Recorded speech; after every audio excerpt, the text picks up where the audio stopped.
Buried under this brown debris is the Swiss village of Blatten, swallowed up by the Birch Glacier.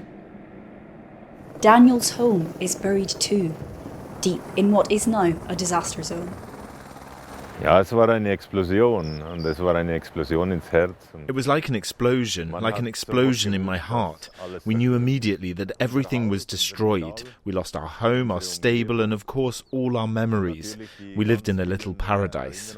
Wir haben in einem kleinen Paradies gelebt.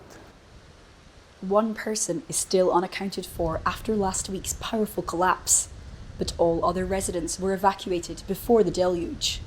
As a wealthy country well used to mountain living, Switzerland was prepared. Geologists predicted an incident, though the speed and intensity was a surprise.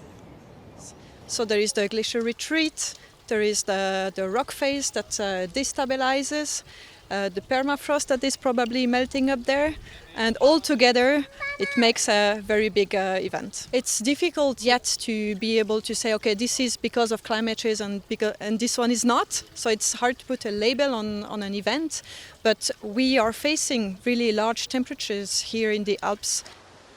Now authorities are monitoring the zone and putting flood prevention measures in place in nearby towns. We now have to see how the dangers develop further at the site of the damage. Rock masses could continue to fall from the mountain, and we have to keep monitoring how the danger develops in terms of the course of the river. But that's no mean feat, with the site still too unstable for any clear-up to begin. So what you see behind me is a helicopter taking off to transport scientists to what is left of the Swiss village of Blatten here in the Swiss Alps. For now, there are no further evacuations planned, but we're told that the surrounding region still remains on high alert. A few minutes' drive away, we meet Alex. He's busy collecting clothes and other basics for neighbours who he fears may never return. Will people be compensated for the cost of their belongings? Because if they're gone for 10 or 20 years, they won't come back.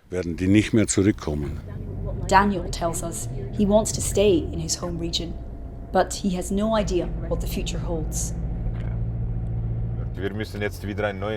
We now have to find a new place to live and a new purpose. It will definitely take some time until we can find our way again.